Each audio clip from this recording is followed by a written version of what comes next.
नमस्कार, आप देख रहे हैं सूचना दर्पण न्यूज़ का खास प्रोग्राम खास मुलाकात। आज हमारे साथ खास मुलाकात की कड़ी में जो शख्सियत मौजूद हैं वे किसी परिचय के मोहताज नहीं, क्योंकि अगर बात करें भारतीय जनता पार्टी की तो अल्पसंख्यक मोर्चा मंडल अध्यक्ष के रूप में हमारे साथ हैं अकबर खान जी।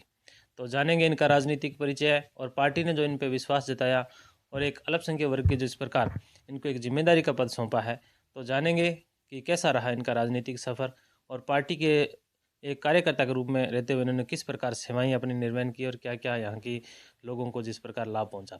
तो सबसे पहले तो अकबर खान जी, हमारे चैनल में स्वागत है आपका। जी वालेकुम सलाम अस्सलाम वालेकुम। मैं अकबर खां सन ऑफ यारू खां, मंडल अध्यक्ष अल्पसंख्यक मंडल अध्यक्ष मोर्चा मंडल छाकड़ा। तो अकबर खान जी, ईद का पर्व आ रहा है, तो सबसे पहले तो अपने क्षेत्रवासियों को क्या संदेश दोगे? ईद का पर्व आ रहा, सबसे पहले मैं क्षेत्रवासियों से ये निवेदन करा, सबसे हार्दिक बधाई। रमज़ान माह की मुबारकबाद और रोज़े रखने वालों को बहुत बहुत बधाई। और ईद के पर्व पर एडवांस में उन सभी को ईद की मुबारकबाद। और हम भाई जान से यही अपेक्षा करते हैं और मैं निवेदन करना चाहता हूँ, एक शांतिपूर्वक पर्व को अपन मनाएं और सौहार्द और भावपूर्वक मनाएं, ताकि अपने देश में संदेश जाए और अपने शांतिपूर्वक काम हो जाए और ईद की मुबारकबाद हो। बिल्कुल। तो अकबर खान जी, भारतीय जनता पार्टी ने आप पे विश्वास जताया, एक अध्यक्ष के रूप में आपको चुना, राजनीतिक सफर कैसा रहा आपका? मेरा राजनीतिक सफ़र अच्छा रहा। मैं पहले शुरुआत में भारतीय जनता पार्टी के छोटे छोटे कार्य किया करता था। जी। और मैदान में जहाँ भी भारतीय जनता पार्टी के कोई काम होते थे, मैं तत्परता से उस पार्टी को निस्वार्थ भाव से और तत्परता से जनता के हित के लिए तत्पर तैयार रहता था। उन्होंने जैसे हमारा कार्य क्षेत्र देखा, उन्होंने पार्टी ने मेरे पर विश्वास किया। विश्वास करने के बाद में मैंने बेवाओं से लेकर गरीब से लेकर के और मेरे मुस्लिम भाई अल्पसंख्यक जितने भी है, उन सब का तत्पर से कंधा मिला करके काम किया और पार्टी को उन तक पहुंचाने की, सबके हितार्थ के लिए हमने काम करवाने की अपील की और लोगों के लिए काम भी किया है पार्टी ने। और सर्वप्रथम हमने जो पीएम आवास है, उन सब के बारे में जो मोदी जी ने हमारे आवास के रूप में जो कार्य किए हैं मुस्लिम भाइयों के लिए, मैंने मेरे क्षेत्र छाकड़ा क्षेत्र में यूँ 750 आवासों को आवेदन करवाए थे और सभी कम से कम 550 आवास हो गए पीएम आवास के। हमारे मुस्लिम भाई सब खुश है इस आवासों को देख करके। और पार्टी ने जो भी योजना निकाली, उज्ज्वला योजना है, तो गरीब किसानों के लिए, गरीब महिलाओं के लिए जो धुएं से अपनी अपनी आंखें हमेशा के लिए वो गया करती थी, और उस उज्ज्वला योजना के अनुसार कम से कम छाकड़ा क्षेत्र में यूँ समझ लो 2000-3000 के करीबन आवेदन हुए हैं और सभी महिलाओं के लिए अच्छा काम हुआ है। मैं महिलाओं और माताओं पिताओं और बहनों से आग्रह करता हूं, जो मोदी जी ने अपने लिए जो योजनाएं निकाली है, वो योजना अच्छी है और सबके लिए जी भर के है और सबको इस योजना का फ़ायदा मिल रहा है। जी। आपने धरातल से काम किया जिस प्रकार लोगों की सेवा के रूप में, तो कैसे राजनीति में क्या विचार है आगे?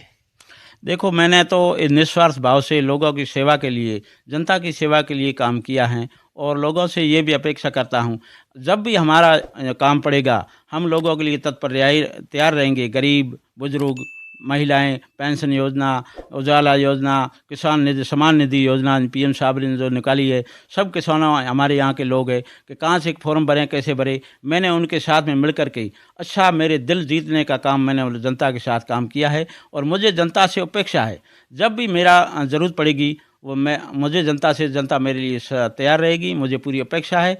और ये भी जनता से मैं निवेदन करना चाहता हूँ, जब भी कोई आपकी अबखी या कोई काम के लिए आपको किसी तरह से परेशानी हो तो मेरे से मिले, मैं आपके लिए तत्पर तैयार रहूँगा, जी। सेवक बन के तैयार रहूँगा। अकबर खान जी, अगर बात करें यहाँ के क्षेत्र की, जी। तो इस क्षेत्र की मुख्य रूप से अगर बात करें, क्योंकि अभी आपकी डबल इंजन की सरकार है, तो क्या ऐसा विकास क्या चाहते हैं कि आपके क्षेत्र में ये चीज़ होनी चाहिए? देखो, कि डबल इंजन की सरकार है, जय भारत जय किसान जय विकास। इसके लिए मोदी जी ने जितनी भी योजनाएं बनाई है, उन सब योजनाओं के, पानी की जल पेय की योजना है और उजाला योजना है और किसान सम्मान निधि योजना है और भी कई तरह की योजनाएं यहाँ चली है। उन योजनाओं को सब लोगों को फ़ायदा हुआ है।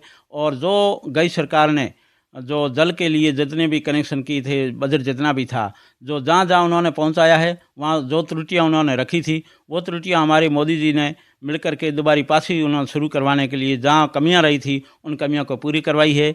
और मोदी जी को और हमारी सरकार, राजस्थान सरकार को बहुत बहुत मैं धन्यवाद देना चाहता हूँ, क्योंकि जो कई साल यानी कि कई सालों में, जो पुरानी टाइम में जो बिजली का कनेक्शन था, जो हर घर हर ढाणी पहुंचाया था, उसी कनेक्शन की तर्ज पर अब मोदी जी ने दोबारा हमारे किसानों के लिए फ़ायदा किया है। उन्होंने कहा भाई जो भी ढाणी वंचित है, उन वंचित ढाणियों को बिजली से तत्परता से जोड़ा जाए, और सभी किसानों को, सभी यहाँ के लोगों को और सभी जनता से आग्रह किया है ज़्यादा से ज़्यादा अपनी फाइलों को भरें और फायदे भर के बिजली घर पहुँचे। बिजली घर पहुँचने के बाद सबके आवेदन हो जाएंगे और सबको घरों घर कनेक्शन देने की हमारी सरकार ने बहुत मंशा जताई है।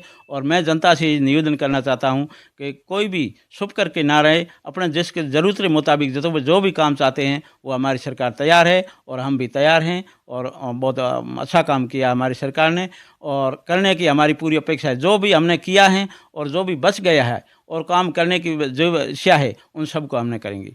अभी जो हमारे परिसीमन की जो चल रही है राजस्थान सरकार में परिसीमन है, उसके अंदर कोई मोदी सरकार ने, राजस्थान सरकार ने कोई भेदभाव नहीं रखा है।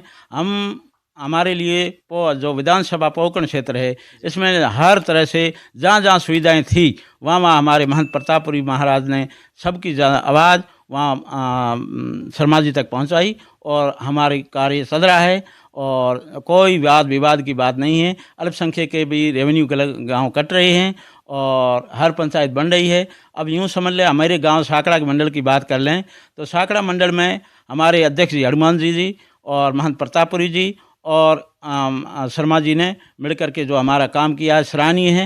हमारे मुसलमानों के साकड़ा को यूँ समझ लो कि 3 पंचायतें हमारे मुसलमानों को दी है।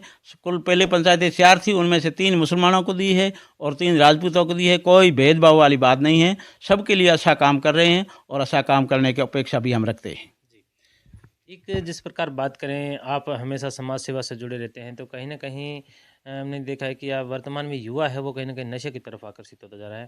तो आप एक जिम्मेदार व्यक्ति होने के नाते युवाओं को क्या संदेश देना चाहिए? मेरा करबंद करे युवाओं से यही आग्रह है कि अपने भारत नशा मुक्ति अपना देश है और इस नशे मुक्ति के लिए हर किसी से मोड़ से नशे से मुक्ति पाने के लिए करें। दारू, अफीम, डोडा और गांजा जो भी है, यहाँ के बाहर के विदेशी ताकतें यहाँ आकर के अपने देश के अंदर जो अशांति फैला रहे हैं, ताकतें बजा रहे हैं, नशेड़ी देश बनवा रहे हैं। तो युवाओं से मेरा आग्रह, पूरा हाथ जोड़कर आग्रह है कि आप इन नशे से बचिए और अपने स्वास्थ्य बनाइए और अपने बचत अल्पसंख्यक के लिए, हर किसी के लिए काम करिए। तो अभी जिस प्रकार आपने बात की कि युवाओं को एक संदेश दिया है कि नशे से दूर रहकर अपने भविष्य का निर्माण करें, तो अभी जिस प्रकार अपने ईद का पर्व आ रहा है, तो देशवासियों को क्या संदेश देना चाहिए? मेरा हाथ जोड़ करके देशवासियों से यही निवेदन है, ईद की मुबारकबाद। और इस ईद त्यौहार पर सौहार्द, शांतिपूर्वक और मिली जल करके हर हिंदू, मुस्लिम, सिख, ईसाई से गले मिल करके सौहार्दपूर्वक त्यौहार को मनाएंगे। और मेरी भी अपेक्षा है पूरे अपने इलाके में शांति बनाए रख करके और सब भाई भाई जान करके गले मिल करके ईद उल त्यौहार को हम मनाएंगे। हम यही आशा करते हैं आप सभी से। बिल्कुल। तो ये थे हमारे साथ अल्पसंख्यक मोर्चा के वर्तमान अध्यक्ष श्रीमान अकबर खान जी। तो इन्होंने बताया कि बिल्कुल ईद का जो पर्व है वो एक भाईचारे के साथ मनाया जाए। तो अकबर खान जी, हमारे चैनल में 10 मिनट टाइम देने के लिए बहुत बहुत धन्यवाद। बहुत बहुत धन्यवाद। आप यहाँ पधारे हमारे दूर दराज के इलाके में, मेरी ढाणी राजदन खां की ढाणी में आप पधारे और हमारा जो अभी गांव सदरानगढ़ बना है उसके बारे में भी आपने हमारे से जानकारी ली, हमने आपको जानकारी दी। आपको बहुत बहुत धन्यवाद। दूर दराज इलाके में पहुँच करके आपने अपना चैनल सदा सुखी रहे, शांतिपूर्वक बने और हर किसी को खबर, गरीब की राय लेते रहें। और हम आपके साथ हैं, हमारा आपके साथ पूरे जोर से धन्यवाद।